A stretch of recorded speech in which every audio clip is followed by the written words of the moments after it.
Ilaiyaraaja sir வந்து நீங்க 16 வயது நிலை கேட்டு தான் சினிமாக்குள்ள வரணும்னு நினைச்சிருக்கீங்க. இப்ப இளையராஜா சார் கிட்டே போய் கண்டக்டரா ஒர்க் பண்றப்போ இல்லை, அவர்கிட்ட நான் கண்டக்டரா இல்லை, அவர்கிட்ட வந்து நான் வீணை பிளேயரா இருந்திருக்கேன். அவர் வந்து மியூசிக் பண்ணும்போது பார்க்கும்போது ஒரு குருவாக இருக்கும். அப்புறம் நான் ஒரு தலைவரான பிறகு என் கூட உட்காந்துட்டு தினம் இதை இப்படி பண்ணி இப்படி சொல்லும்போது எனக்கு கடவுள் மாதிரி ஆயிட்டார். எனக்கு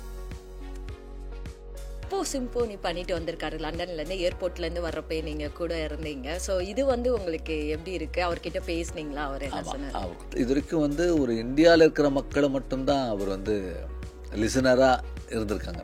இப்போ உலகத்தில் இருக்கிற மக்கள் எல்லாருக்கும் அவர் வேண்டியவர் ஆயிட்டார். இப்போ வந்து இளையராஜா சாருக்கு ஆஸ்கார் கிடைக்கல அப்படிங்கிற ஒரு வருத்தம் உங்களுக்கு? 2 பேருமே வருத்தப்பட மாட்டாங்க. ஏன்னா ஒரு ஆர்கெஸ்ட்ரால ஒரு வயலின் பிளேயரா போயிருக்கலாம், ஒரு மியூசிஷியனா போயிருப்பாங்க. ஆனா அதை கம்போஸ் பண்றது, அந்த நோட்டேஷனை கம்போஸ் பண்ணி யாரும் இருக்க போனதில்லை. தி ஃபர்ஸ்ட் மேன் 99ல வந்து கண்ணின் மணி கண்ணின் மணி கதை கேளம்மா என்ற ஒரு பாடல் மூலியமாக அறிமுகமான சித்தி. அதுதான் உங்களுடைய ஃபர்ஸ்ட் சாங். மெட்டி ஒலியும் செம்ம ஹிட் இல்ல சார்? அது எப்படி sir? Metti Oli திருமுருகனுடைய first serial. அதுல அந்த பிகினிங் அந்த அம்மி அம்மி அம்மி மிதித்து அருந்ததி முகம் பார்த்து தரி நன்ன தரி நன்னை தரி நன்ன தரி நன்னை தரி நன்ன அந்த லைன் வந்து ஒரு அழகா மாட்டிடுச்சு. சோ அதுக்கப்புறம் கிட்டத்தட்ட ஒரு 30 சீரியலுக்கு போட்டிருப்பீங்க. என்ன 30? 360 சீரியல் பண்ணிருக்கேன். Oh my God! அந்த பாட்டு அவ்வளோ ஹிட் அடிக்குன்னு எதிர்பார்த்தீங்களா? இல்ல இல்ல, அப்படிலாம் கிடையவே கிடையாது. நான் ஏதோ ஒரு பாட்டு நல்லா இருக்கும். அந்த சாங் எடுக்கும்போது தனுஷுக்கு வந்து 101 ஃபீவர். விஜய் சார் படம் புக் ஆனோடனே அந்த ரசிகர்கள்லாம் வந்து அவருக்கு அப்போ வந்து உள்ள என்ட்ரி ஆகிறாங்க. விஜய் மேலே அப்படியே ஃபேன்ஸ் அப்படியே ஏறிட்டு இருக்கு. அப்போ தான் அதுக்கு தான் வந்து நாங்கள் கிரியேட் பண்ணோம். ஒரு ரசிகர்களுக்கும் ஒரு தலைவனுக்கும் உள்ள ஒரு பந்தத்தை வந்து அப்ப நாங்க கிரியேட் பண்ணி கொடுத்தது. அது உங்க பேர்லயே ஒரு பாட்டு இருக்கு, அத கேக்குறப்ப உங்களுக்கு எப்படி இருக்கும்? நல்லா, நம்மளெல்லாம் வச்சு பாட்டு போடுறாங்க. இவ்ளோ பிஸியா சினிமால இசையில இருக்கிறப்ப கட்சி மேல வந்து ஏன் ஆர்வம்? அதுவும் பிஜேபி, என்ன காரணம்? மோடி மேல எனக்கு அபாரகரமான ஒரு பேஷன். கிட்டத்தட்ட தமிழ் சினிமால ஒரு 25 வருடங்களுக்கு மேலாக இருக்கக்கூடிய ஒருத்தர் அப்படின்னு சொல்லலாம். சினிமால இவர் போட்ட பாடல்கள்லாம் விட சீரியலுக்கு இவர் வந்து கம்போஸ் பண்ணதான் ரொம்ப அதிகம் அப்படின்னு சொல்லலாம். சொல்ல போனா அந்த பெயர்கள்லாம் சொன்னா, ஓ இந்த சீரியலுக்குலாம் இவர் தான் கம்போஸ் பண்ணியிருக்காரா அப்படின்னு சொல்லி நம்ம எல்லாருக்கும் ரொம்ப ஆச்சரியமா இருக்கும். இசையமைப்பாளர் தீனா அவர்கள் தான் இன்னைக்கு நம்ம கிட்ட பேசுறதுக்காக வந்திருக்காரு. வணக்கம் சார். வணக்கம் சானா, எப்படி இருக்கீங்க சார்? நல்லா இருக்கேன். ஓகே சார், ஆக்சுவலி எனக்கு வந்து பெரும் ஆச்சரியமா இருந்தது என்னன்னா, சார் எத்தனை வருஷமா, கிட்டத்தட்ட எனக்கு தெரிஞ்சு ஆல்மோஸ்ட் 30 வருஷம் ஆக போகுது இல்லை சார் நீங்க வந்து ஃபீல்டுக்கு வந்து? கிட்டத்தட்ட 30 வருஷம் தான். ஆமாம், அதாவது 99ல வந்து கண்ணின் மணி கண்ணின் மணி கதை கேளம்மா என்ற ஒரு பாடல் மூலியமாக அறிமுகமான சித்தி. ஓகே, அதுதான் உங்களுடைய ஃபர்ஸ்ட் சாங். எப்படி சார் அது வந்து? அவங்க ராதிகா அவங்களுடைய தயாரிப்பு தானே சார் சித்தி? அவங்க வந்து ஆமா சீரியல்ல அவங்க களம் இறங்குன இது. அதுவும் அந்த சீரியல் வந்து அவ்வளோ சூப்பர் டூப்பர் ஹிட் அடிக்கும் அப்படின்னு சொல்லி யாருமே எதிர்பார்க்கல, ராதிகாவே எதிர்பார்த்திருக்க மாட்டாங்க. ஸோ அந்த சீரியல், அந்த பாட்டு வந்து செம்ம ஃபேமஸ். ஸோ அது எப்படி அந்த வாய்ப்பு வந்துச்சு? எப்படி அதை பத்தி? ஆக்சுவலாக அதுக்கு முன்னாடி நான் வந்து ஒரு அசிஸ்டன்ட் மியூசிக் கண்டக்டராகவும் நோட்டேஷன் எழுதுறதுக்கு மேனஸ்கிரிப்ட் எழுதுகிற நோட்டேஷனை எழுதுறதுக்கு நிறைய இசையமைப்பாளர்கிட்ட உதவியாளராகவும் இருந்துட்டு இருந்தேன். இளையராஜா சார் கிட்டயும் இருந்தேன். Basically I am Veena player அவன் நான். இப்படி இருக்கும்பொழுது மனோபலா தான் எனக்கு ஒரு என் மைண்டுக்குள்ளேருந்து ஒரு என்ன சொல்கிறது, ஒரு ட்ரம் கார்டை போட்டு விட்டார். நீ இப்படியே எவனால் தான் இப்படி கண்டக்ட் பண்ணிட்டே இருக்க போகிற, நீ எப்போ தான் நீ வந்து உன்னோட இண்டிவிஜுவல் பேரில் எப்போ தான் பண்ண போகிற? ஆனால் தெரியலண்ணே, என்ன பண்ணுறதுன்னு தெரியல. சரி வா சொல்லிட்டு என்ன ராதிகா மேடம் கிட்ட கொண்டு போய் இன்ட்ரடியூஸ் பண்ணார். அப்போ என்னென்னா எனக்கு வந்து அவங்க வந்து சரி ஒரு ட்ரையல் பண்ணி காட்டுன்னு மறுபிறவின்னு அப்போ வந்து ஒரு சீரியல் அவங்க பண்ணிகிட்ருக்காங்க, ரேடனில் பண்ணிகிட்ருக்காங்க. மனோபாலா தான் டைரக்டர் அதுக்கு. சரி இதை பண்ணி காட்டுன்னு சொன்னோன்னே அந்த மறுபிறவின்ற ஒரு சீரியலுக்கு நான் கம்போஸ் பண்ண ஒன்லி 6 மட்டும் கம்போஸ் பண்ண ஆரம்பித்தேன். கிட்டத்தட்ட வந்து ஒரு 30 எபிசோடு வரும்னு நினைக்கிறேன். அது எல்லாமே வந்து அந்த சமயத்தில் வந்து ரொம்ப ஒரு சவுண்டிங்லேயே மிரட்டிய ஒரு சீரியலாக அமைஞ்சது சன் டிவியில். அதை பார்த்த உடனே மேடம் என்ன சொன்னாங்கன்னா, தினா சினிமாவில் இருக்கிற மாதிரி இப்போது நாடகம் பண்ணுறதுன்னா சும்மா அது ஒரு டைப் ஆஃபாக இருக்கும், அது ஒரு லோ பட்ஜெட் கூட இருக்கும், அதனால் வந்து இவ்வளோ எஃபர்ட் பண்ண மாட்டாங்க. இதில் சினிமாவில் கேட்குற மாதிரியே சவுண்டை கொண்டு வந்திருக்கேன், இது நல்ல ஒரு ஆப்பர்ச்சுனிட்டி இது, அதனால் நான் இன்னொரு ஆப்பர்ச்சுனிட்டி தரேன், சித்தின்ற ஒரு சீரியல் பண்ண போகிறேன், அதுக்கு நீ கம்போஸ் பண்ணி காட்டுன்னு சொன்னாங்க. நான் மேடம் சொல்லிட்டாங்கன்னு சொல்லிட்டு சும்மா ஒரு டம்மியாக ஒரு லிரிக்கு நானே ஒரு டியூனை ரெடி பண்ணிவிட்டு கொண்டு போய் அப்போது மேடம் கிட்ட போட்டு காட்டுறேன். கண்ணுக்குள்ள போராட்டம்மா, நெஞ்சுக்குள்ள தேரோட்டம்மான்னு அந்த ஒரு லிரிக்கை கொண்டு போய் அப்படியே பாடி காட்டினேன்.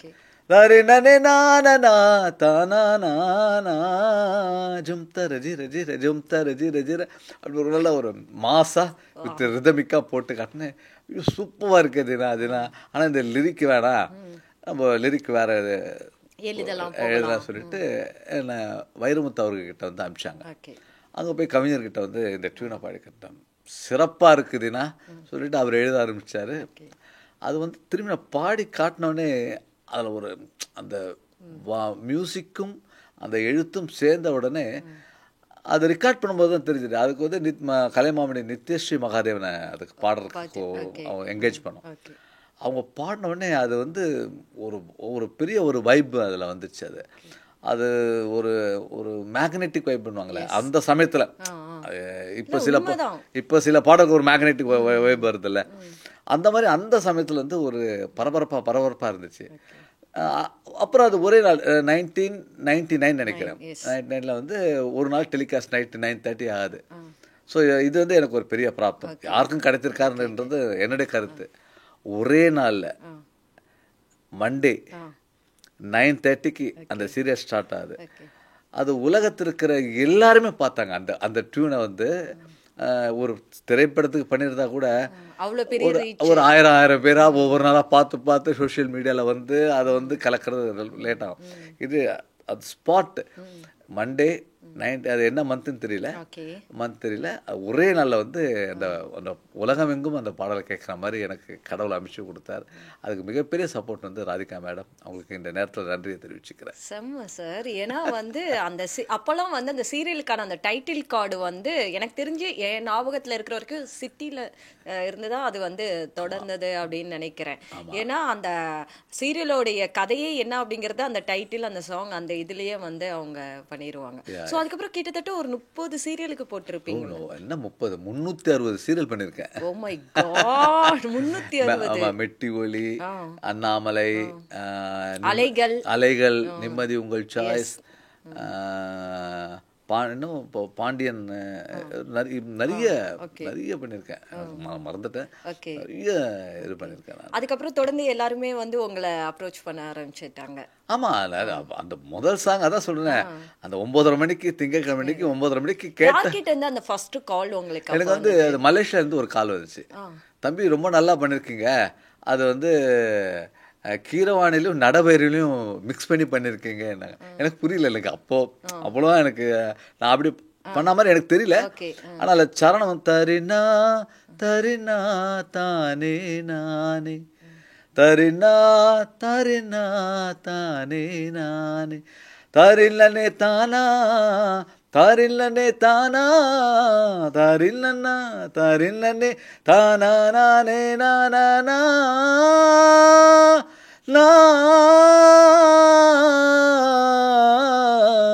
கண்ணின் மணி அப்படி அது வரும். அது வந்து அது நடபயிரில் இருக்குன்றது எனக்கு அப்புறம் தான் தெரிஞ்சுது. அவர் ஃபோன் பண்ணி இது நல்லா பண்ணிருக்கீங்க, இதை சரணம் வந்து மார்வலஸ்.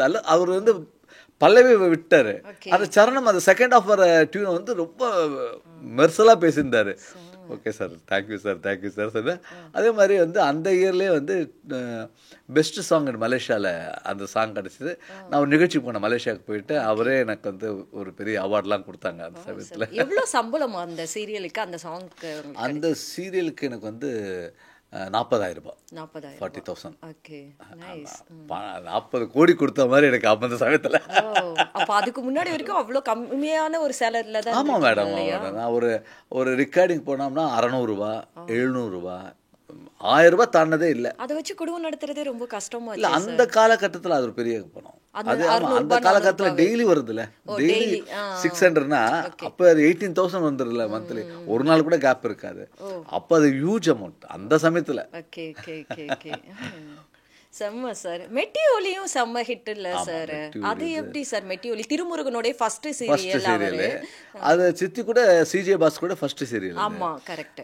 திருமுருகன் வந்து இது வந்து அவர் முதல்ல வந்து கதை சொன்னார். அது ரொம்ப ஒரு இன்ட்ரெஸ்டிங்கான கதையாக இருந்துச்சு எனக்கு.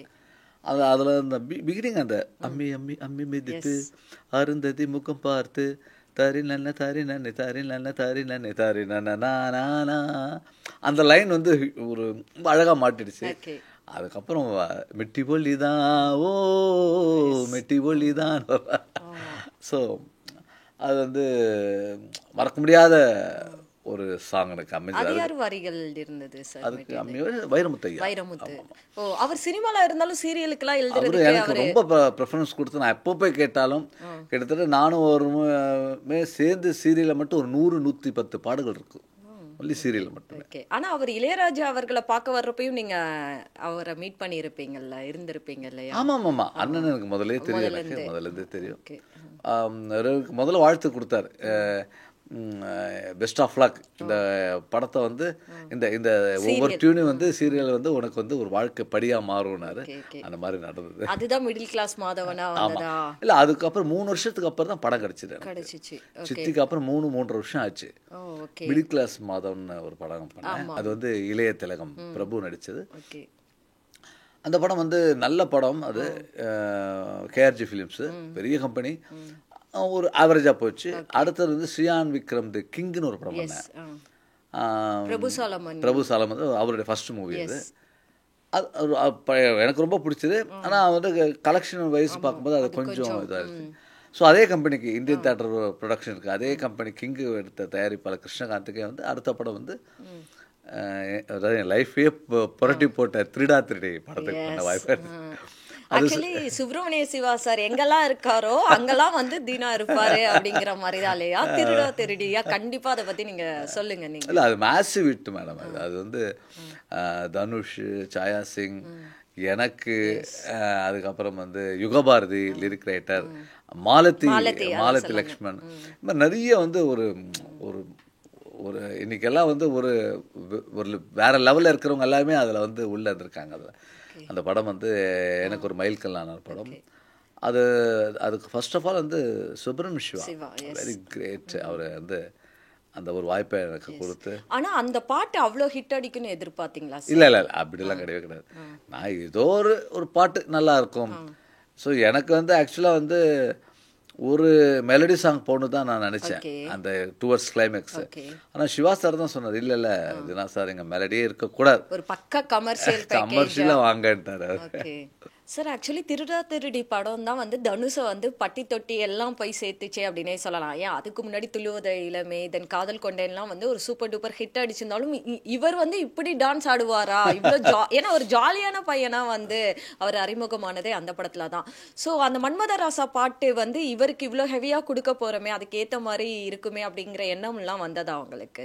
இந்த லிரிக் மட்டும் மன்மதராசா என்பது வந்து ரொம்ப ஒரு பெரிய ஹீரோ மாதிரி இருக்கு, அதனால அது வேற மாதிரிலாம் பண்ணலான்லாம் ப்ரொடியூசர் சொன்னார். பொப்பிலி ராஜாலாம் சொன்னார். பட் நான்லாம் கன்ஃபார்மாக இல்லை சார், சாங் பண்ணும்போது அது மன்மதராசான்றது தான். ஏன்னா மன்மத லீலை பழைய காட்டு பாடல் இட்டு இந்த மன்மதம் ஸ்டார்ட் பண்ணாலே ஹிட் ஆகும்ன்றது நான் சொன்னேன். சரி, அது கடைசியில் வந்து ஒரு பேச்சு பொருளாக இருந்துச்சு. அதுக்கப்புறம் வந்து கடைசியில் வந்து ஃபைனலாக வந்து அது ஓகே பண்ணும்பொழுது மன்மதராசான்னு வச்சுக்கலான்னு அது பண்ணோம். அது வந்து ஃபஸ்ட்டு வந்து சாங் வந்து கேட்க வராரு தனுஷ். கேட்ட உடனே அவருக்கு மாசிவ் ஹிட்டுன்ட்டார் அவர். அதுதான் அது கேட்டோடனே ஹிட் ஆகிடும் சார்னா.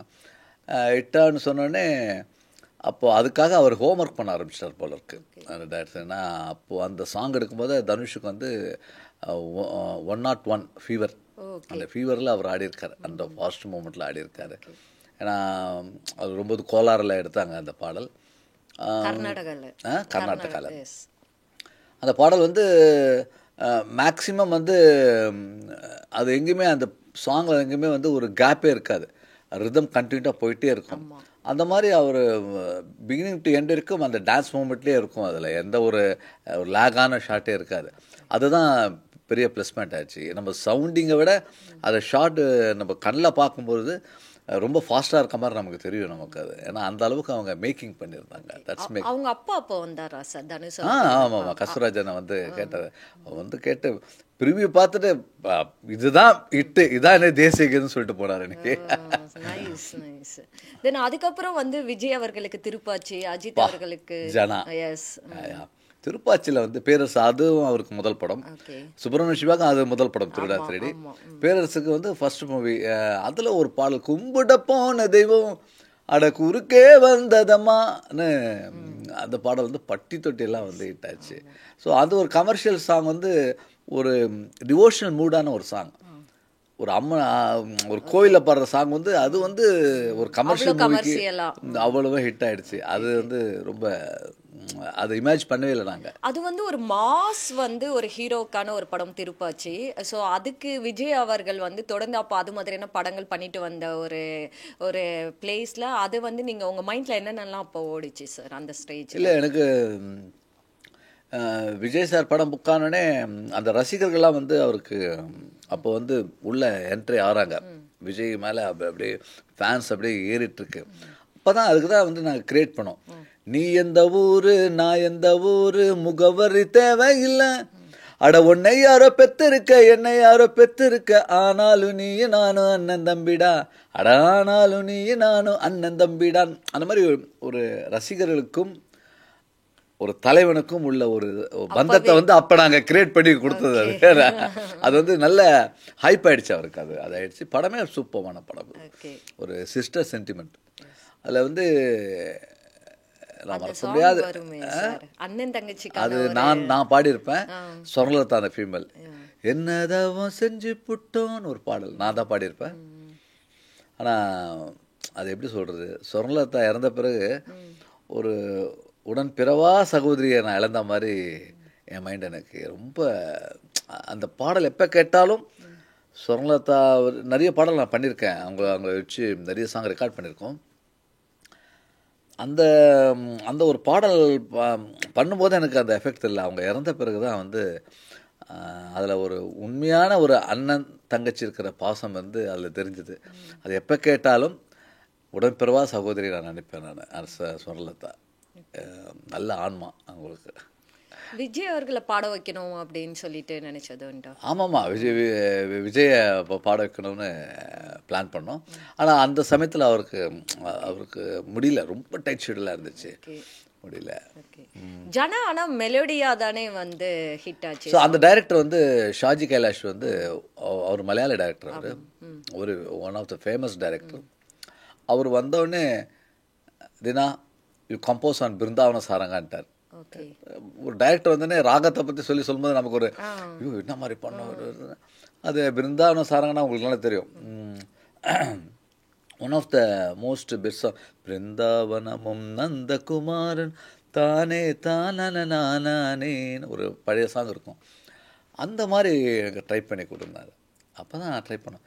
தித்தித்திடவே தித்தித்திடவே ஒரு முறை முத்தம் தருவாயா, தரின நானே தானானா நானே நானே தரினானா, தரின நானே தானானா தரினானே நானே தரினானா, தித்தித்திடவே தித்தித்திடவே ஒரு முறை முத்தம் தருவாயா, அப்படி ஒரு பாடல் நாங்கள் போட்டோம். அது மாசிவாக அது எனக்கு பிடிச்ச சாங்காக அமைஞ்சது. எல்லா சாங்குமே அதில் எனக்கு ரொம்ப ஜனால எல்லா சாங்குமே ஹிட்டான ஒரு சாங்காக அமைஞ்சது. ஆக்சுவலி உங்க உண்மையான பேரே தீனா தானா சார்? யா அப்படியா? இல்லையே, இருக்க வாய்ப்பு பத்ம இல்லை. தினகரன். பத்ம தினகரன். அப்பா அந்த பேரு தினகரனை தான் வந்து தினார் மாத்திட்டோம். ஓகே அப்பா பேர் Padmanabhan. Okay Padmanabhan Padma Dinakaran. Okay okay. உங்க பேர்லயே ஒரு பாட்டு இருக்கே, தினக்கு தினக்கு தீனா. அத கேக்குறப்ப உங்களுக்கு எப்படி இருக்கும்? நல்லா நம்மளே நம்மளெல்லாம் வச்சு பாட்டு போடுறாங்க. நம்மளே நமக்கு இப்படி ஒண்ணு பண்ணிருக்க மாட்டோமே. அது வந்து அஜித் அவர்களுக்கு ஒரு மாசான ஒரு படத்துக்கு தீனான்னு அப்படி அமைஞ்சது. நான் என்ன சொல்லுவேன்னா, சாங்கு பொறுத்த வரைக்கும் நம்ம என்னதான் நல்ல சாங் பண்ணால் கூட அது கரெக்டான படத்தில் போய் சீட் ஆகணும். அதில் மோஸ்ட்லி எனக்கு நிறைய படங்கள் எனக்கு சீட் ஆகிருக்கு. அது மோஸ்ட் ரேராக ஒரு படம் நான் பண்ணியிருக்கேன். எனக்கு ரொம்ப பிடிச்ச சாங் கங்கை கரை தோட்டம் கன்னி பெண்கள் கூட்டம் கல்லல் நடுவினிலேன்னு ஒரு ரொம்ப ஆண்டிங்கான ஒரு சாங். அதை நான் வந்து காப்பி அடிக்கலை. உப்பு கல் தண்ணீருக்கு ஏக்கப்பட்டது தரிலனே தாரே நானா தரிலனே நா கருப்புசாமி குத்திக்குதானே தாரே நானே தாரே நானே நானா தாரானே தாரே நானே தாரே நானே நா இது கனவா இல்லை நிஜமா இது கனவா இல்லை நிஜமா தானே நானே நானே நானே நா. ஸோ அது வந்து பாடுறதோட அதை பாம்பே ஜெயஸ்ரீயை வச்சு நம்ம அவங்க பாட வச்சு நாங்கள் ட்ரை பண்ணோம். ஏன்னா அது ஒரு கிளாசிக் டச்சோட மேடம்கிட்ட சொன்னேன், மேடம் இதை நீங்கள் பாடும்பொழுது கங்கை கரை தோட்டம் இந்த ஃபீல் வரணும் மேடம். இந்த ஃபீலை அது சுசிலாமா பாடினது. அது மேசிவ். அதெல்லாம் வந்து சுசிலாமா வந்து வேற லெவலில் பாடியிருப்பாங்க. அது அப்படி உண்மையாகவே கண்ணனை பார்க்குற மாதிரி இருக்கும் அந்த இது. அந்த மாதிரி ஒன்றா சரி நானும் ட்ரை பண்ணுறேன் சொல்லிட்டு இவங்க ட்ரை பண்ணாங்க. உண்மையாகவே இவங்களும் அந்த சுச்சுவேஷனும் அப்படி தான் இருக்கும். அந்த கரனை பார்த்து மெய் மறந்து இருக்க மாதிரி இருக்கும். அதுக்கு தகுந்த மாதிரி வாய்ஸ் இவங்க ரெண்டர் பண்ணாங்க. Excellent song. உங்களுக்கு எப்படி இந்த இசை மேல வந்து ஆர்வம் வந்தது? யார் வீட்டில்? எங்கள் அப்பா வந்து ஆர்கனிஸ்ட்டு. அவர் வந்து 1960 கண்ணாடி மாளிகைன்னு ஒரு திரைப்படம் பண்ணியிருக்காரு. எம்ஆர் ராதா நடித்த படம். அப்புறம் கன்னடத்தில் விதிவிலாசா ராஜ்குமார் அவங்க நடித்த படம் நடித்தது.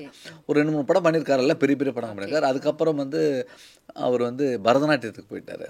ஸோ அப்போ தான் நான் வந்து வீணை பிளேயராக எனக்கு வந்து நான் முதல்ல வீணை படிச்சிருந்தேன். வி ஸ்ரீனிவாச ஐயங்கார்கிட்ட வீணை படித்தேன். அப்போ வந்து கச்சேரிக்கெலாம் போய் சொர்ணமுகின்னு ஒரு பெரிய டான்ஸர் இருக்காங்க, அவங்களுடைய ஸ்டேஜ் ப்ரோக்ராம் போவேன். அது வந்து நடனம் ஆடினார் வெகுநாகரிகமாகவே கனக சபையில் அந்த மாதிரி கிருதிகள்லாம் வந்து படித்து வீணையில் வாசித்து நான் என்னுடைய அந்த சைல்ட்ஹுட்டை வந்து நான் அப்படி பண்ணும்பொழுது என்ன வந்து அப்போ வந்து எனக்கு நான் வந்து ஏன் சினிமாக்கு வரணும்னு நினச்சேன்னா, நான் ஸ்கூலில் நான் வந்து மயிலாப்பூரில் படிச்சுருந்தேன். சாவித்திரி அம்மா ஒரு கிளாஸ் எங்கள் ஸ்கூலில் படிச்சுருந்தேன், சான்ஸ்கிரிட் காலேஜ் உள்ள. அப்போ வந்து அந்த ஸ்கூலுக்கு போகிற டைமில் வந்து ஒரு பாடல் நான் கேட்டேன். செந்தூர பூவே செந்தூர பூவே ஜில்லென்ற காற்று. 16 வயது. அது அந்த சாங் கேட்ட உடனே ஏதோ நான் வேற உலகத்தில் இருக்க மாதிரி எனக்கு ஒரு ஃபீல் ஆச்சு. அன்றைக்கி ஃபுல்லாக அந்த கிளாஸில் நான் இருந்ததில் ஞாபகமே வரல.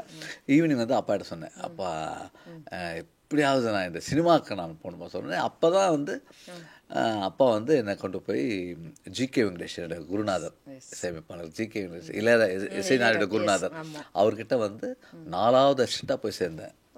சானா அது பெரிய விஷயம். அவங்க யார் அசிஸ்டன்ட் கேளுங்க, L Vaidyanathan first assistant, L Vaidyanathan. அப்புறம் குணான fruit one of the very. அப்புறம் தியாகராஜன் சார், அவரு வந்து அவருங்களாம் 3. 4வது வந்து நான். என்ன வயசு சார் எனக்கு அப்போ வந்து வயசு வந்து 15 to 16 17 அந்த ரேஞ்ச். அப்போ வந்து போய் சேர்ந்தேன். கிட்டத்தட்ட வந்து நான் சேரும்பொழுது 82 நினைக்கிறேன், 82 or 81 or 80 எனக்கு கரெக்டாக தெரியல. அப்போ தான் போய் ஜாயின் ஆகிறேன். அப்போ தான் முதல்ல போய் படங்கள் ரீரிகார்டிங்லாம். அப்போ ஒரு படத்துக்கு பிரசாதத்துக்கு ஓல்டுக்கு போயிருந்தேன். ஓகே. போகும்போது ராஜா சார் வந்து ரீரிகார்டிங் ஏதோ படம் அந்த படம் கண்டிப்பாக அதை பார்த்தோன்னே அதெல்லாம் வந்து புல்லரிச்சிருக்கும். ஆமாம் எப்படி இதெல்லாம் பண்ணுறாங்க, இதெல்லாம் எப்படி அவங்க சாதிக்கிறாங்கன்னு யோசிக்க. பட் என்னன்னா எனக்கு வந்து கரெக்டான ஒரு மாஸ்டர் கிடைச்சார், ஜிகே வெங்கடேஷ். அந்த மாஸ்டர் வந்து அந்த மாஸ்டர் எல்லாருக்கும் வேண்டியவராக இருக்கிறதுனால எனக்கு அந்த வாய்ப்புகள் ஈஸியாக கிடைச்சது. எல்லாரையும் அறிமுகம் கிடைச்சிருக்கும். ஆமாம், ரொம்ப ஈஸியாக கிடைச்சது. நான் லைஃப்லேயே என்னால் எப்போ எடுத்தாலும் நான் மறக்க முடியாத ஒரு விஷயம்னா மெல்லிசை மன்னர் எம்எஸ்வி கிட்ட நான் உதவியாளராக இருந்தேன். தாலிதானம்னு ஒரு படம். அந்த படத்தில் நான் I am also one of the conductor. அந்த படம் கண்டக்ட் பண்ண நிறைய படம் அவருக்கு அசிஸ்டண்ட்டாக ஒர்க் பண்ணியிருக்கேன். அதுக்கப்புறம் நானும் ஏஆர் ரஹ்மானும் ஒன்றா வேலை பண்ணியிருக்கோம். அவர் கீபோர்ட் பிளேயர், நான் வந்து கண்டக்ட் பண்ணியிருக்கேன். அது ஒரு தெலுங்கு பர்வத்தாலு பானக்காலு, சுரேஷ் அவர்கள், Madhampatti Suresh music director, Telugu music director, அவங்களுடைய படத்துக்கு வந்து அந்த மாதிரி நிறைய இன்னைக்கு இருக்கிற பெரிய பெரிய ஜாம்பவான்கள்லாம் வந்து நான் சைல்டுஹுட்லேயே பார்த்து என்னால் பழகக்கூடிய. அப்புறம் கோட்டுவாதி ரவிக்கிரண், அவர் நல்ல எனக்கு அவர் நல்லா தெரியும். அந்த ஓரளவு கிளாசிக்கலும் நல்லா நிறைய ஃப்ரெண்ட்ஸுங்க தெரியும், ஏன்னா வீணா பிளேயராக இருந்தனால. அதுக்கப்புறம் வந்து சினிமாவிலும் எனக்கு ஒரு நல்ல ஒரு பெரிய பெரிய லெஜண்ட்ஸோட நான் ஒர்க் பண்ணக்கூடிய ஒரு வாய்ப்பு எனக்கு கிடைச்சு. ஆனால் இவ்வளோ இருந்தும் நீங்கள் போய் யார்ட்டையும் வாய்ப்பு கேட்டு நமக்கு ஃபஸ்ட்டு படம் இல்லை சானா, நான் ஃபஸ்ட்டு டேல இருந்து என்னோட 20 வருஷம் நான் அசிஸ்டண்ட்டாக அவ்வளோ பிஸியாக இருந்தேன். நான் ரொம்ப பிஸியான கண்டக்டராக இருந்தேன். என்ன சொல்கிறது, ஒரு நாள் கூட கேப் இருக்காது. நிறைய தெலுங்கு படம் பண்ணியிருக்கேன், ராஜ்கோட்டி கிட்ட ஒர்க் பண்ணியிருக்கேன், உபேந்திரகுமார் கன்னடத்தில், ராஜன் நாகேந்திரா, எம்எஸ்வி அண்ணன், அப்புறம் கேபி மகாதேவன் சார்கிட்ட ஒர்க் பண்ணியிருக்கேன். இந்த மாதிரி நிறைய பேர்கிட்ட எனக்கு ஒர்க் பண்ணக்கூடிய வாய்ப்பு எனக்கு அப்போ கிடைச்சது. எனக்கு ஸோ அந்த கண்டக்டருங்கிறது ஒரு முக்கியமான ஜாப்ல. கண்டக்டர் என்ன சானா, இப்போ ஒன்றும் இல்லை, இப்போ கண்டக்டர் இப்போ ஒரு நோட்ஸ் இப்போ அவர் கம்போசர் என்ன பண்ணுவார், அவர் கம்போஸ் பண்ணுவார். I want to right the notation, பா ம ப ம பா ம ப ம க ம ப ம க ரி சா தா ந ந ந தா ந ந ந தா ந ந ந ந நீ ச க க க ம ப ப ம ப ம க ரி சா. அவர் சொல்ல I will write the notation. அதை வந்து நாட் ஒன்லி தமிழ் எழுத மாட்டேன், அதை நான் வந்து மேனுஸ்கிரிப்ட் எழுத மாட்டேன், வெஸ்டர்னில் எழுதுவேன். அது வந்து எனக்கு வந்து ஏன்னா இப்போது சினிமா பொறுத்த வரைக்கும் நிறைய வயலின்ஸ், வியாலோ, செல்லோலாம் இருக்கும். அதுக்கு first part, second part, third part, அப்புறம் ஃப்ளூட்டு, ஹார்ன்ஸு, பிராஸ் செக்ஷன், இதுக்கெல்லாம் நிறைய பார்ட்ஸ்லாம். அது எனக்கு மேனுஸ்கிரிப்ட் எழுதுறதுனால எனக்கு ஈஸியாக அப்போ ஒர்க் பண்ண முடிஞ்சது எனக்கு. அதனால நான் பிஸி ஆகிட்டேன். அது சும்மா எனக்கு வந்து பேசிக்கலி கர்நாடகம் சுரங்கள் நல்ல கர்நாடக இசையில் இருந்திருக்கேன். சுரங்கள் நல்லா எனக்கு அது பழக்கம் இருந்ததுனால அதை நான் வந்து நான் கற்றுட்டேன். அதை மேனுஸ்கிரிப்ட் எழுத பண்ண பிறகு தான் எனக்கு வந்து ஒரு பெரிய ஒரு என்ன சொல்றது, மோஸ்ட் வாண்டட்னுவாங்களே, வாண்டட் பர்சன். அதை அப்போ நோட்டேஷன் எழுதி கொடுக்கணும், அந்த மாதிரி இருக்கும்போது நிறைய பேருக்கு நான் வந்து கண்டக்டராக போயிட்டேன். மோஸ்ட்லி 20 இயர்ஸ் கண்டக்டராகவே நிறைய இருந்தேன். One of the busiest conductor. எனக்கு உண்மையாகவே இந்த சீரியலும் மியூசிக்கும் படம் பண்ணும்போது ஒரு பயமாக இருந்துச்சு. இது டெய்லி பணம் வந்துட்டுருக்கு, எந்த விதமான தடையெல்லாம் வந்துட்டுருக்கு, இது போயிட்டு ஒரு படம் சரியில்லை, எது சரியில்லைன்னா திரும்பியும் என்ன பண்ணுறது, எல்லா மிடில் கிளாஸ் மனுஷனுக்கும் இருக்கிற ஒரு பயம். ஒரு பயம் தானே, இருந்தாலும் தைரியமாக போய். அப்போ கல்யாணம்லாம் ஆகியிருந்தது, பசங்களாம் இருந்தாங்க. Okay, super. சரி, இப்போ இளையராஜா சார் வந்து நீங்கள் 16 வயது நிலை கேட்டு தான் சினிமாக்குள்ளே வரணும்னு நினச்சிருக்கீங்க. இப்போ இளையராஜா சார் கிட்டே போய் கண்டக்டரா ஒர்க் பண்றப்போ, இல்ல அவர்கிட்ட நான் கண்டக்டர் இல்லை, அவர்கிட்ட வந்து நான் வீண பிளேயரா இருந்திருக்கேன். நான் எங்களுடைய இசைக்கலைஞர்கள் சங்கத்தோட தலைவராக நான் தேர்ந்தெடுக்கப்பட்டேன். 17 அவர் 2 ஆமாம் 17 இப்போ 2016 or 17 தெரியல, எனக்கு தெரியல டேட்டு. அப்போ வந்து நான் வந்து தலைவராக தேர்ந்தெடுக்கப்பட்டேன். அப்போ 17, 18, 19, 20, 21 வரைக்கும் 21, 22 ஒரு 6 வருஷம் கிட்டத்தட்ட வந்து என்ன பண்ணியிருக்கேன். 2 டேர்ம் நான் வந்து அங்கே இருக்கிற மியூசிஷியன்ஸ், அங்கே இருக்கிற மெம்பர்ஸ் என்ன தேர்ந்தெடுத்தாங்க. ஸோ அப்போ வந்து எனக்கு ராஜா சாரோட நிறைய பழக்கம் எனக்கு. ஏன்னா எங்கள் யூனியனுக்காக அவர் நிறைய விஷயங்களை பண்ணோன்னு நிறைய ஒரு ஐடியாஸ்லாம் கொடுத்தார். அதுக்காக நான் வந்து அவரோட இருந்து பேசி அவரோட அதெல்லாம் வந்து மறக்கவே முடியாது. அதனால் இந்த ஒன்று அவர்கிட்ட படிக்கும்போது அவரை அதாவது அவர் வந்து எப்படி சொல்கிறது, அவர் வந்து மியூசிக் பண்ணும்போது பார்க்கும்போது ஒரு குருவாக இருக்கும். அப்புறம் நான் ஒரு தலைவரான பிறகு என் கூட உட்காந்துட்டு தினம் இதை இப்படி பண்ணி இப்படி சொல்லும்போது எனக்கு கடவுள் மாதிரி ஆகிட்டார் எனக்கு. அதுதான் நான் சொல்லுவேன். அவர் சொல்கிறதுலாம் எனக்கு ஒரு வேத வாக்காக இருக்கும் எனக்கு. அந்த அளவுக்கு அவர் என்ன சொல்கிறது, அவர் எண்ணங்கள் எல்லாமே வந்து இசைக்காகவும் இசை சார்ந்த மக்களுக்காகவே தான் இருக்குது. அது நிறைய விஷயத்த சொல்லுவார். அதை கேட்கும்போது நான் ஒரு ரசிகன் சொல்ல மாட்டேன், ஒரு டிவோட்டி தான் சொல்லுவேன். ஸோ இப்படி வந்து இருக்கிற இளையராஜா அவர்களுடைய அந்த ஸ்டூடியோ வந்து பிரசாத்லேருந்து இங்கே மாறுறப்போ அந்த காலகட்டம்லாம் நீங்கள் எப்படி ஹேண்டில்? ஐயோ, அப்போல்லாம் பெரிய நாங்கள்லாம் வந்து போராடுறோம். அது வந்து பெரிய இஷ்யூ. அது சாருக்கும் பிரசாத் ஸ்டுடியோக்கும் பெரிய இஷ்யூ. ஸோ அந்த இஷ்யூ பற்றி நம்ம சொல்ல தேவையில்லை, அது நம்ம தேவையில்லை. அந்த இஷ்யூவை வந்து ரொம்ப ஒரு டென்ஷனாக இருக்கிற நேரம் எல்லாருக்கும் வந்து அவர் வந்து கோயில் மாதிரி அதை யூஸ் பண்ணிட்டு இருந்தார். அது பேர் வந்து போயிருக்காங்க. அது வந்து இல்லை, அது ஒரு கோயில் தான் அது. ஏன்னா நீங்கள் கேட்குற எத்தனை பாடல்கள் கிட்டத்தட்ட ஒரு 5000 பாடல்கள் இல்லை ஒரு 4000 பாடல்கள் வந்து அங்கே ரெக்கார்ட் பண்ணது தான். அப்போ அது அவர் கோயில் மாதிரி தானே இருக்குது. அதுலேருந்து அவர் வெளியில் வரும்போது எல்லாருக்கும் ஒரு மன கஷ்டம் இல்லை, ஒரு ரசிகருக்கே மன கஷ்டம் இருக்கும்பொழுது நாங்களாம் கூட இருக்கும்போது ரொம்ப இதாக இருந்துச்சு. ஆனால் எல்லாமே கடந்து போகும், எல்லாமே சானா வாழ்க்கையாக தான், எல்லாமே கடந்து எல்லாமே மாறிடும் உங்களுக்கு.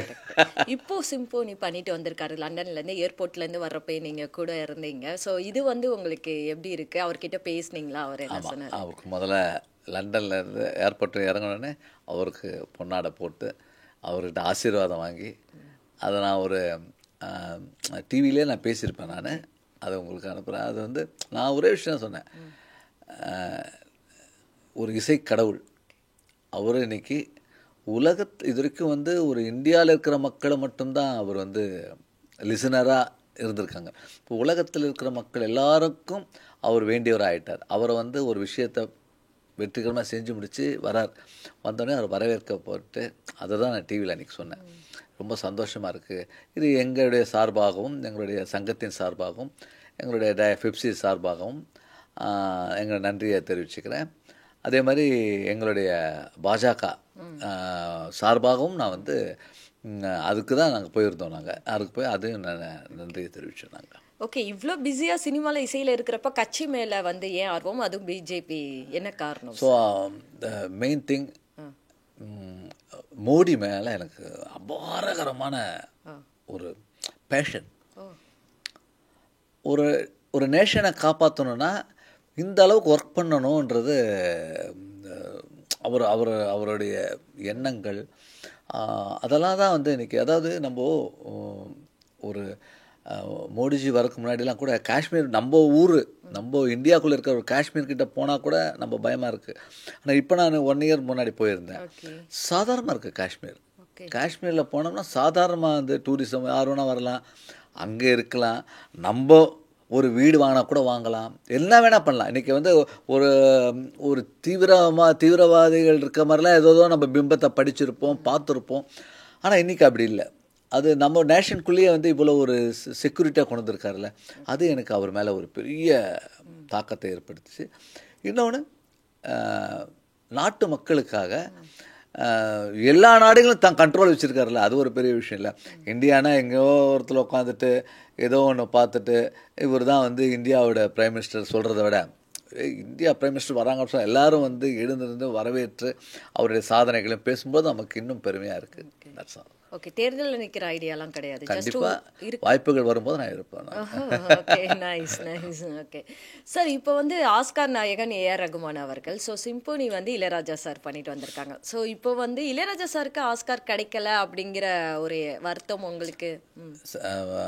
யாருக்கு எது கிடைக்குமோ அது கடவுளால் எழுதப்பட்டது. 2 பேருமே வருத்தப்பட மாட்டாங்க. ஏன்னா இவருக்கு ஆஸ்கார் கிடைச்சிது, இவருக்கு இன்னொரு விதம் கிடைச்சிது. அதாவது சிம்பனி எழுதுறதுக்கு, இப்போது சிம்பனினா என்னென்னு முதல்ல நீங்கள் தெரிஞ்சுக்கோங்க. நம்மளுடைய கீர்த்தனைகள் இருக்குல்ல, நம்ம கீர்த்தனைகள்னால் நம்மளோட ராகம், தாளம், அப்புறம் பல்லவி, அனுபல்லவி, சரணம் இந்த மாதிரிலாம் இருக்கும். இந்த மாதிரி செட் ஆஃப் ஒரு எலிமெண்ட் வந்து ஒரு 6 எலிமெண்ட் இருக்கும். ஓகே அப்புறம் ஸ்வர கல்பனை, பிகினிங் ஆலாபனை, அப்புறம் எண்டில் வந்து தனி ஆவர்த்தனம், இந்த மாதிரி நிறைய ஒரு ஒரு அந்த எலிமெண்ட் ஒரு ஒரு 10 இருக்கும். ஓகே அதாவது வந்து எப்படின்னா ஒரு 10 நிமிஷத்தில் ஒரு கீர்த்தனை முடியும்னா அதில் 10 எலிமெண்ட் இருக்கும். ஓகே பிகினிங் ஒரு ராகமாக ஸ்டார்ட் ஆகும், ஓகே அப்புறம் வந்து ஒரு கோர்வை ஜாயின் ஆகும், அப்புறம் பல்லவி பாடுவாங்க, அதுக்கப்புறம் வந்து குன்னக்கோல் பாடுவாங்க, சரணம் பாடுவாங்க, அனுபல்லவி பாடுவாங்க, சரணம் பாடுவாங்க, ஓகே அதுக்கப்புறம் வந்து அனுச்சரணம் பாடுவாங்க, அதுக்கப்புறம் வந்து அந்த ஸ்வர கல்பனை இது பண்ணுவாங்க.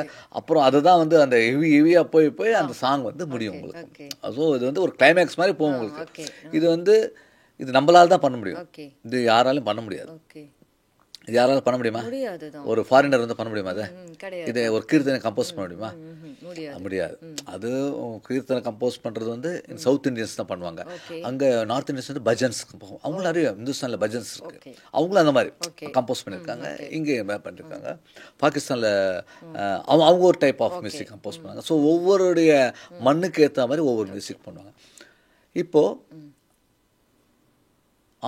ஆங்கிலேயர்கள் அவங்களுக்கு ஒரு மியூசிக் இருக்கு. ஓகே வெஸ்டர்ன் வெஸ்டர்ன் கிடையாது, ஓகே வெஸ்டர்ன்றது அது தழுவியது, ஓகே அவங்களுடைய கலாச்சார பாரம்பரியம். ஓகே பாரம்பரிய மியூசிக் நமக்கு எப்படி வீணை மாதிரி அவங்கள வந்து எலக்ட்ரானிக்ஸே இருக்காது, ஓகே பிளக்கிங்கே கிடையாது, எல்லாமே வந்து அன்பிளக்டு. ஓகே அதுதான் வந்து சிம்பனி. ஓகே பிளக் பண்ணாதான் வந்து மாடர்ன். ஓகே அது எலக்ட்ரிக்கலாக வரும்போது உங்களுக்கு வந்து அது வந்து ஜாஸ் இருக்கு, ராக் இருக்கு, ஃபியூஷன் இருக்கு, என்னென்னமோ இருக்கும். ஓகே இது வந்து அன்பிளக்டு டோட்டலாகவே. ஓகே இது வந்து எப்படின்னா 100 பேர் வாசிக்கணும்.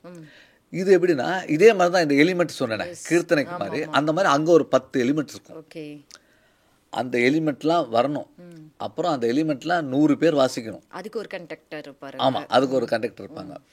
இந்த 100 பேர் வாசிக்கிற நொட்டேஷன் இருக்குல்ல, அது எழுதுறது ரொம்ப கஷ்டம். ஓகே அது அங்கே இருக்கிறவங்களே பீத்தோவன், மொசாட், ஓகே பாக், அதுக்கப்புறம் வந்து கம்மி ஆயிட்டாங்க. ஓகே அங்கேயே வந்து கொஞ்சம் இன்டர்வல் இருக்குது, கேப் இருக்குது. ஓகே அங்கேருந்து அப்படியே ஒரு கேப்பாக அப்படியே மந்தமாக இருந்துட்டு இருக்கும்பொழுது இந்தியாவிலேருந்து, தமிழகத்திலேருந்து, பண்ணைபுரத்துலேருந்து எஸ் 50 வருஷமாக நமக்கு இன்ஜெக்ட் பண்ணியிருக்காரு. ஏதாவது என்ன இன்ஜெக்ட் பண்ணியிருக்காரு? ஒவ்வொரு பாடலையும் சிம்பனி அவர் இன்ஜெக்ட் பண்ணியிருக்காரு, நமக்கு தெரியாமே பண்ணியிருக்காரு. இதெல்லாம் அவர் சேகரிச்சுட்டு அவருடைய கடுமையான உழைப்பால் கொண்டு போய் அந்த லண்டனில் போய் அந்த சிம்பனி இருக்கு, அது ஒரு பெரிய போர்டு, அது வந்து ஒரு போர்டு மாதிரி வச்சுக்கோங்களேன், அந்த போர்டில் கொண்டு போய் அந்த லாபி ஓகே அங்கே கொண்டு போய் அங்கே கொடுத்தா மட்டும் நிறைய பேர் கொடுத்துருப்பாங்க. ஒரு சைனீஸ் வந்து கொடுப்பாங்க, ஓகே டென்மார்க்லேருந்து வருவாங்க, ஓகே ஆனால் அது ரிஜெக்ட் ஆகிடும். ஆனால் அங்கே வந்து அந்த போர்டு வந்து அதை வந்து குவாலிட்டி எப்படி இருக்கு? அவங்க அதை பரிசோதனை பண்ணுவாங்க. ஓகே பரிசோதனை பண்ணாதான் என்கேஜ் பண்ண முடியும். ஓகே ஒன்ஸ் அந்த நொட்டேஷன் வந்து ஓகே ஆன பிறகு அது என்கேஜிங் வந்துடும். அது வந்து யார் ஆர்கெஸ்ட்ரா, ஃபிலிஃபோனிக் ஆர்கெஸ்ட்ராவா இல்லை வேறு எதனா இருக்குது, நிறைய ஆர்கெஸ்ட்ரா இருக்காங்க, அந்த மாதிரி என்ன சிம்பனி ஆர்கெஸ்ட்ரா வச்சு அவங்க பண்ணுறது. ஸோ அதில் வந்து சாரோடைய நொட்டேஷனை வந்து பார்த்து வியந்துருக்காங்க. ஓகே பார்த்த உடனே வியந்து அவர் வந்து அதுக்கு அவங்க அட்மிட் பண்ணி அதை வந்து சும்மா ரெக்கார்ட் மட்டும் பண்ணலை, அவர் அதை லைவாக வந்து நான் பண்ணி காட்டுறேன்னு சொல்லிட்டு சார் வந்து அதை இப்போது பண்ணி காட்டினார். இன்னொன்று அவங்க யாருக்கும் ரிகர்சலே சார் கொடுக்காமலே இல்லையா? அன்னைக்கு லைவ் அப்போ தானே சார் வந்து ரிகர்சலே இல்லை இது வந்து ஒரு 6 மந்த்தாக அவர் வந்து அதுக்கு வேண்டிய முயற்சிகளும் அதுக்கு வேண்டிய ரிகர்சலும் அதெல்லாம் அது வந்து நமக்கு தெரியல, நமக்கு ஓகே அதெல்லாம் போயிட்டுருக்கு. ஓகே ஏன்னா அதெல்லாம் போய் இப்போ ஒரு என்ன சொல்கிறது, ஒரு ரூல் பாஸ் பண்ணுற மாதிரி, ஜிஓ பாஸ் பண்ணுற மாதிரி அது அங்கே இந்த நொட்டேஷன்லாம் வந்து அது ஒரு நியமனம் குழுவெல்லாம் ஓகே பண்ணி அதுக்கப்புறம் சாரை மூலியமாக வந்து ஆர்கெஸ்ட்ராலாம் பண்ணி சார் போய் ஒரு தமிழன் வந்து போய் நின்று அங்கே இருக்கிறவங்களாம் ஆங்கிலேயர்கள், அங்கே இருக்கிறவங்களாம் தமிழே தெரியாது, ஒன்லி அந்த நொட்டேஷன் மட்டும்தான். இவருக்கும் அவங்களுக்கு மொழின்னா என்னென்னு பார்த்தா நொட்டேஷன் தான். இங்கிலீஷ் கொஞ்சம் பேசுவாங்க, அவ்வளோதான். வேறு என்ன தெரியும், என்ன தெரியும். ஆனால் ஒரு தமிழராக இருந்து அங்கே இருந்து அவங்கள வந்து ஆட்டி விற்று நீ இதை வாசி, நீ வயலன்ஸ் இதை வாசி, வியாலோ இதை வாசி, செல்லோ இதை வாசி, டபுள் பேஸ் இதை வாசி, ஹார்ன்ஸ் இதை வாசி, பிராஸ் இதை வாசிங்க, ஓக்கல் இருக்கா, அந்த ஓக்கல் இருந்த மாதிரி தெரியல, தெரியல, பிராஸு, இந்த மாதிரி விண்ட் செக்ஷன், பிராஸ் செக்ஷன்லாம் டோட்டலாக வந்து அவர் ப்ராக்டிஸ் பண்ணி அவர் முன்னாடி அவங்க வாட்சி காட்டு அதை லைவாக பண்ணாங்க. இது வந்து இந்தியாவிலேருந்தே த ஃபர்ஸ்ட் மேன் போயிருக்கார். நிறைய மியூசிஷியன்ஸ் போயிருப்பாங்க. ஒரு ஆர்கெஸ்ட்ராவில் ஒரு வயலின் பிளேயராக போயிருக்கலாம், ஓகே ஒரு மியூசிஷியனாக போயிருப்பாங்க. ஆனால் அதை கம்போஸ் பண்ணுறது, அந்த நொட்டேஷனை கம்போஸ் பண்ணி யாரும் எதிர்க்க போனதில்லை. த ஃபஸ்ட் மேன், ஃபஸ்ட்டு என்ன சொல்கிறது, இசை கடவுளேன்னு சொல்லலாம். அவர் போய் நின்று அந்த இதை பண்ணியிருக்கார். இது நமக்கு கிடைத்த மிகப்பெரிய பெருமை இது. நைஸ்.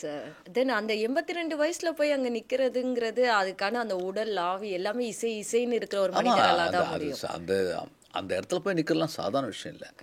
சும்மா சொல்லிடலாம் சிம்பனி. இப்போ கூட நிறைய பேர் பேட்டிலாம் வருது, நானும் சிம்பனி பண்ணுறேன், நானும் பண்ண போகிறேன், பண்ணலாம் வந்துட்டுருக்கேன். அதுக்கு மெனக்கெடல் வேணும்ல. அவர் வாழ்க்கையை தியாகம் பண்ணிட்டார்ல, வாழ்க்கையை தியாகம் பண்ணிட்டார். கரெக்ட். ஆனா அது இங்க நம்ம நாட்டுலலாம் நடக்க வாய்ப்பு இல்லையா சார்? வரும் வரும் வரும் வரும் வரும் வரும் அந்த ஒப்பரா அந்த இது வரும்போது, இப்போது அவருக்கு இப்பயே வந்து இப்போ இது வரைக்கும் வந்து இந்தியாவில் இருந்தோ இல்லை நம்ம தமிழ்நாடு இருந்தோ தான் புக்கிங் வந்திருக்கும். இனிமேல் வேர்ல்டு வைடில் வந்துடும் அவங்களுக்கு. அவங்க வந்து இந்த மாதிரி இந்த லைவ் ஷோ வந்து இங்கே பண்ணி கொடுங்க, அங்கே பண்ணி கொடுங்க, அந்த மாதிரி இந்தியாவில் யாராவது கேட்பாங்க. கண்டிப்பாக டெல்லியில் பண்ணுவார். எனக்கு மைண்டில் தோணுது, டெல்லியில் வந்து பிரைம் மினிஸ்டர் மாதிரி பண்ணுவார்ன்ற மாதிரி என் மைண்டு தோணுது. அது என்ன நடக்குன்னு தெரியல. சரி, ஓகே. தென் வந்து இப்போ பெப்சி அமைப்புங்கிறது ஒரு முக்கியமான அமைப்பு இல்லையா? வந்து இயக்குனர்களாக இருக்கட்டும், அப்படி இல்லைன்னா அந்த ஸ்டண்ட் கலைஞர்களாக இருக்கட்டும், ஏன்னா வந்து நடுத்தர இல்லாட்டி அதுக்கும் கீழே இருக்கிற ஒரு தொழிலாளிக்காக நம்ம போய் நிற்கிறது, பேசுறது அப்படிங்கிறது ரொம்ப முக்கியம். நான் வந்து சினிமாவில் எத்தனையோ சங்கங்கள் இருந்தாலும் அந்த பெப்சி சங்கம் தான் வந்து பெருசாக நான் எப்பொழுதுமே பார்ப்பேன். ஏன்னா அத்தனை சங்கங்கள் வந்து இணைந்தது தான் அது, அதுக்காக போய் குரல் கொடுக்கறது அப்படிங்கிறது. ஸோ அதோடைய துணை தலைவர் நீங்கள். ஸோ பெப்சி சானா, பெப்சின்றது வந்து ஒரு கிட்டத்தட்ட 25,000லேருந்து 30,000 வரைக்கும் உள்ள தொழிலாளர்கள் இருக்காங்க. இல்லை lightmen, cameraman, music department, music union, dubbing union, அப்புறம் நடனம் யூனியன், துணை நடிகர்கள் யூனியன், அப்புறம் காஸ்டியூம்ஸு, இந்த மாதிரி 23 கிராஃப்ட் இருக்குது. 23 கிராஃப்ட்டுக்கு தலைமையகம் தான் வந்து பெப்சி. இந்த ஒவ்வொரு கிராஃப்ட்டுக்கும் ஒவ்வொரு தலைவர் செயலாளர் பொருளாளர் இருப்பாங்க. இதெல்லாம் சேர்ந்தது வந்து பெப்சி. இதெல்லாம் சேர்ந்தது வந்து பெப்சி.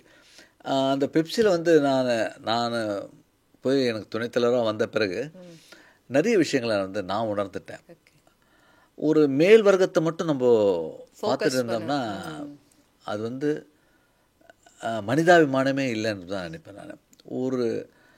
இப்போ இதையே ஷூட் பண்ணுறாரு, இந்த ஷூட் பண்ணுற கேமராமேன், அவங்களுடைய கஷ்டம் என்ன, இதை வெளியில் நமக்காக இன்வைட் பண்ண அந்த வாட்ச்மேன், அவங்களுடைய என்ன இதெல்லாம் வந்து உணரும் பொழுது தான் அந்த சினிமா ஒரு படம் தயாரிக்கிறதுக்கு எத்தனை பேர் துணை நடிகர்லேருந்து எத்தனை பேர் வந்து அதில் வேலை பண்ணுறாங்கிறத பார்த்தோம்னா, ஒரு படத்துக்கு கிட்டத்தட்ட வந்து ஒரு 10,000 பேர் வேலை பண்ணுவாங்க. 10,000 பேர் குடும்பம் இருக்குது இதில். அது நான் உணர ஆரம்பித்தேன். அந்த பெப்சின்றது மிகப்பெரிய ஒரு இதில் வந்து நான் துணைத் தலைவராக இருக்கேன். இதில் நிறைய விஷயங்கள் வரும். அது எனக்கு சம்பளம் வரல, ப்ரொடியூசர் வந்து சம்பளம் தரல, இல்லை அங்கே போனோன்னே எங்களுக்கு எதனா பிரச்சனை ஆகிடுச்சு, எங்களுக்கு வந்து உயிர் சேதம் ஆகிடுச்சு. அப்புறம் யூனியனே இல்லாத மற்றவர்கள் வந்து வேலை பார்க்குறது. ஆமாம், நான் மெம்பர்ஸ் வந்துடுவாங்க. நான் மெம்பர்ஸ் வந்து அது நம்ம ஒத்துக்கிறதே இல்லை. இந்த மாதிரி நிறைய விஷயங்கள் வந்து ஒரு பொது வாழ்க்கைக்கு எனக்கு வந்து என் மனநிலையை கொண்டு வரதுக்கு பெப்சி என்னை ரொம்ப இல்லை, சங்கம் வந்த பிறகு எனக்கு அந்த பொது வாழ்க்கையோட இது வந்துடுச்சு. சங்கத்தில் இருந்தேன், அப்புறம் பெப்சியில் இருந்தேன், அப்புறம் இப்போ கட்சியில் இருக்கும்பொழுது இன்னும் மக்களுடைய எண்ணங்கள் என்ன, அவங்களுக்கு தேவைகள் என்ன, அதெல்லாம் வந்து என்னால் கிரகிக்க முடிகிற அளவுக்கு வந்திருக்கு எனக்கு.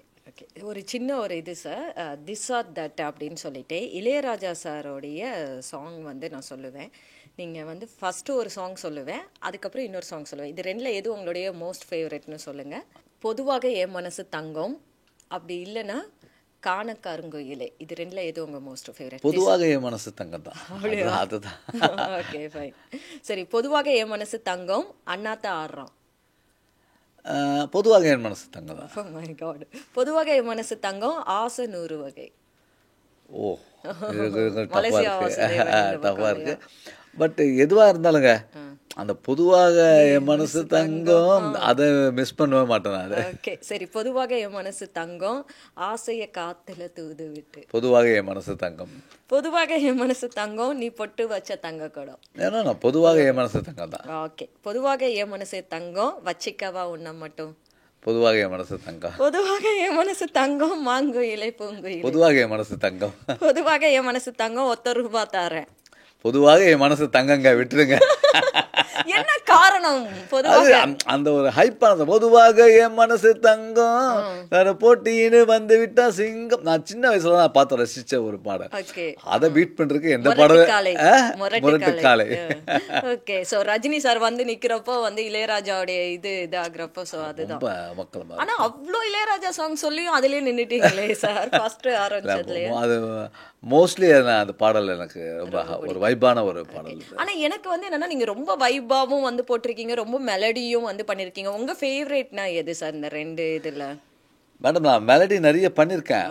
ஆனால் எனக்கு ஹிட் ஆகலாம் வந்து ஃபோக் சாங் எனக்கு ஹிட் ஆயிடுது. ஆக்சுவலாக ஒரு பாடல் பேருந்தில் எனக்கு ஜன்னல் ஓரம் பின்வாசல் முற்றத்திலே துளசி மாடம் விடுமுறை நாட்களில் பள்ளிக்கூடம் விளையாட்டு நேரத்தில் செல்ல கோபம் ஆளில்லா நள்ளிரவில் கேட்கும் பாடல் அன்பே அன்பே நீ.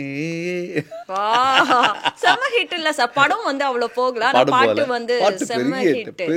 இன்னுமே வந்து மெலடியில வந்து ஜீவா ஹிட்ஸ் எடுத்தா அது கண்டிப்பா இருந்துரும். Okay fine sir. ரொம்ப சூப்பரா உங்களுடைய அனுபவங்களை வந்து பகிர்ந்துக்கிட்டீங்க.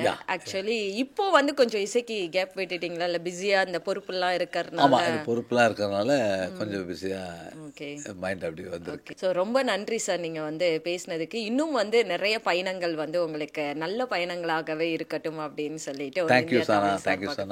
எனக்கு ரொம்ப சந்தோஷமா இருக்கு. ரொம்ப நன்றி சார். மீண்டும் மீண்டும் சந்திப்போம். மீண்டும் சந்திப்போம். நன்றி நன்றி சார். நன்றி.